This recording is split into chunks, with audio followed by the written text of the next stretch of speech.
आमच्या समोरच्या चाळीत एक जागा गेली 7-8 वर्ष तरी रिकामी होती. आमच्या मनात तीही जागा घरमालकाला भेटून भाड्याने घेण्याचे होते. तिथे पूर्वी कोणी एक एकलकोंड कुटुंब राहत असे, असं आमचे बाबा सांगत. पण मागच्या रविवारी सकाळी एक नवीन कुटुंब राहायला आलं. आई, वडील आणि 2 मुलगे. मोठा आयुर्वेदिक डॉक्टर, लहान बेकार तरुण असावा, बहुतेक पदवीधारक असावा. का कोण जाणे. मला आयुर्वेदिक डॉक्टरांचा फार राग आहे. कारण काहीही नाही. एखाद्या मनुष्याचा आपण कसा अनुभव न घेता राग धरून असतो तसा त्यांनी आमच्याशी फारसा संबंध ठेवला होता असेही नव्हते. डॉक्टर नेहमी ओळखीचे हसायचे. मी पण हसायचो. पण मला आयु डॉक्टरांचा राग असल्याने पुन्हा तेच, मी बोलायला जात नसे. त्यांचा भाऊ मात्र बाकी कोणाकडेही न जाता आमच्याकडे क्वचित पण येत असे. त्याचं नाव किशोर होतं. त्याची दाढी कायम वाढलेली, म्हणजे राखलेली नव्हे, थोडा गोरटेलेसा आणि कोणत्या तरी वेगळ्याच विश्वात जगत असल्याचे दाखवणारे तारवटलेले डोळे. एका सकाळी दारावरची बेल वाजली. मी ऑफिसला जाण्याच्या घाईत होतो. दार उघडले. दारात किशोर. मी त्याने आत येण्यासाठी थोडा बाजूलाच झालो.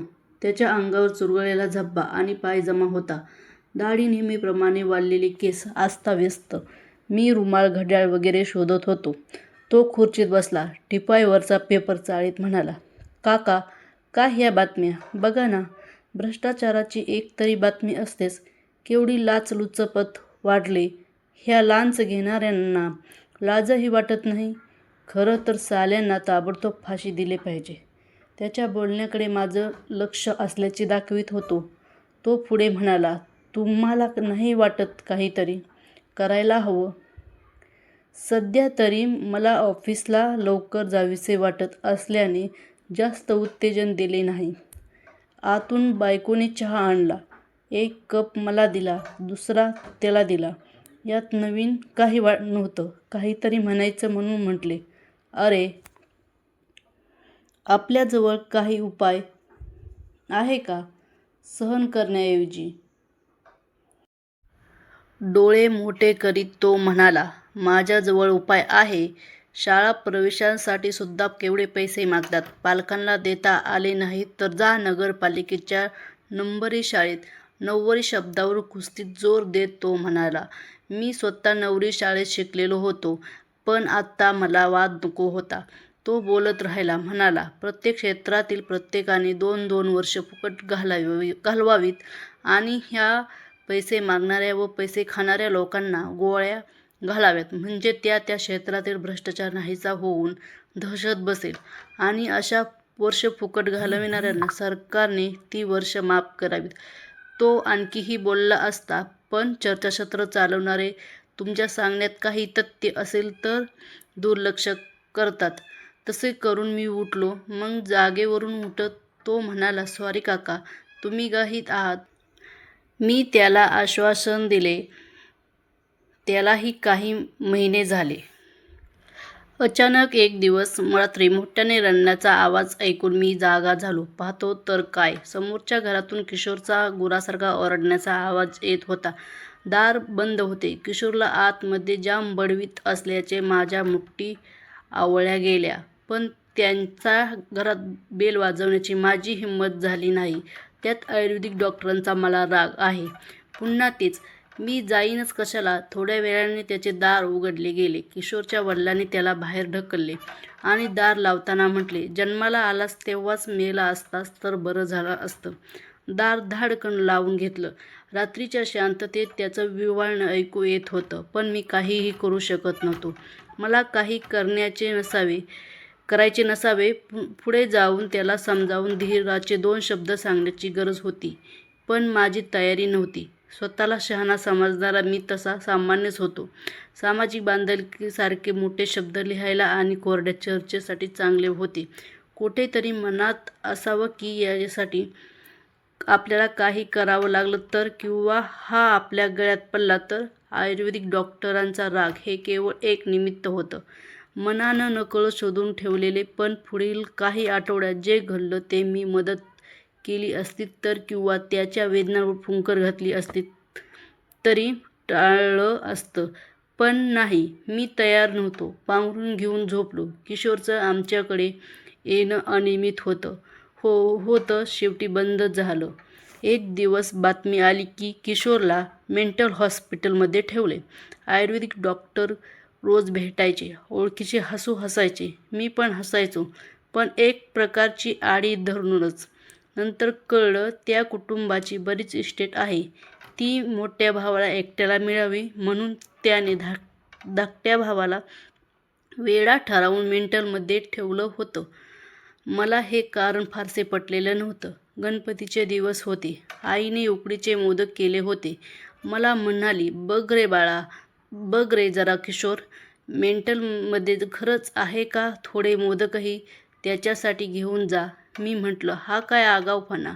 त्यावर आई म्हणली, "अरे, तोच म्हणाला होता की त्याला उकडीचे मोदक खूप आवडतात." मी दुपारी डब्बा घेऊन मेंटलमध्ये रिक्षाने गेलो. स्वागत कक्षामध्ये विचारलं. एका पुरुष नर्सने किशोरच्या खोलीसमोर नेले. दरवाजा बाहेरून बंद होता.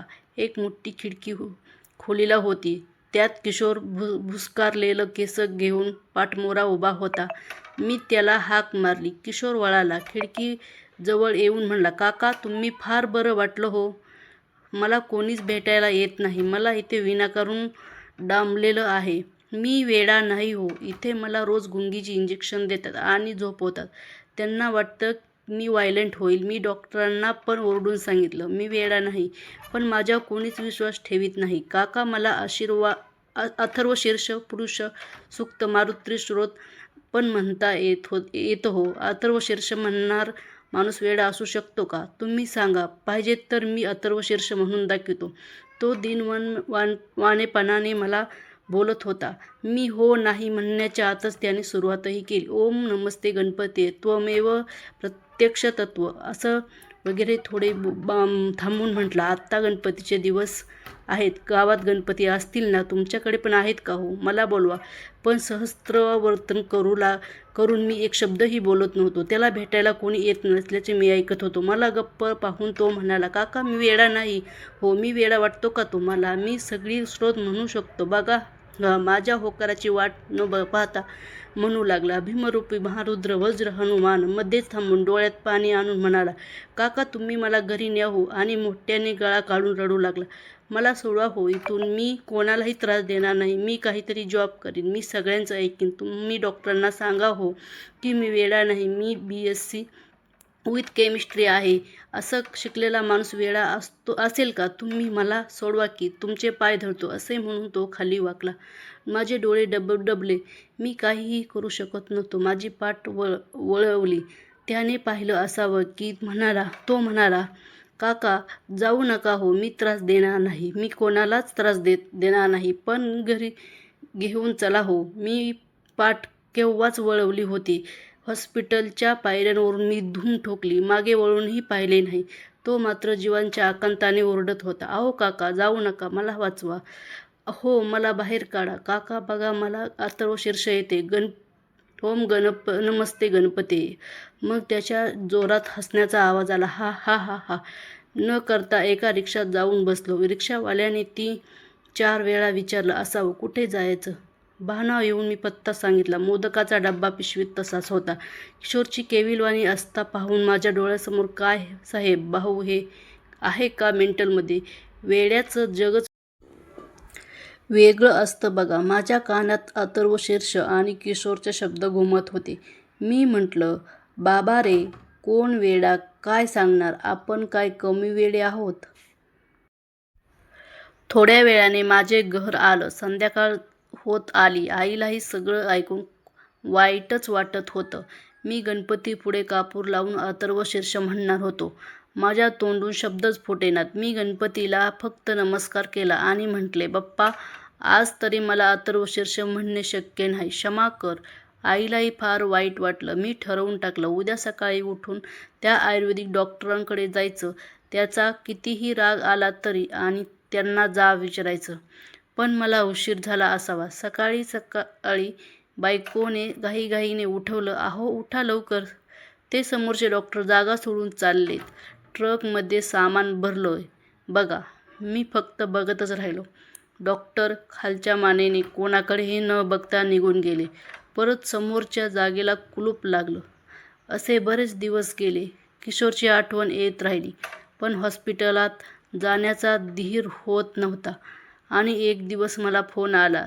"मी सबनीस का मी हो म्हटलं. "तुम्ही ताबडतोब हॉस्पिटलमध्ये याल तर बरं होईल. मी किशोर पुष्कराज तासापूर्वीच गेले आहेत. मी डॉक्टर मोटे बोलतोय." मग माझं आईशी बोलणं झालं. तिचं हिंमत पडलं की मी जाऊन यावं. मी लगेचच निघालो. हॉस्पिटलमध्ये डॉक्टर माझी वाट पाहत होते.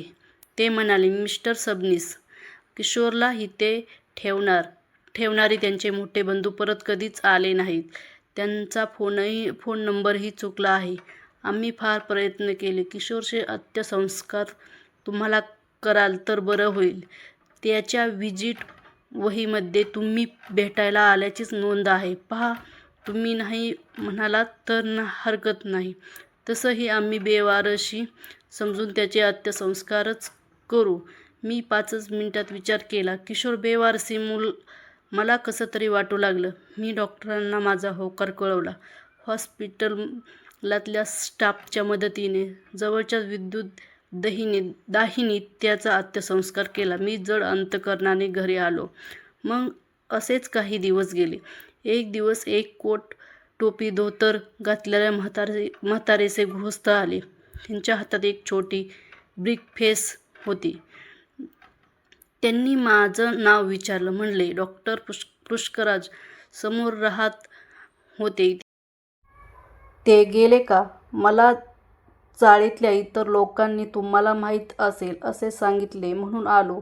मी माझी ओळख करून देतो. डॉक्टरांचा मामा. मी जवळजवळ वर्षभर सिंगापूरला असल्याने मला यायला जमले नाही.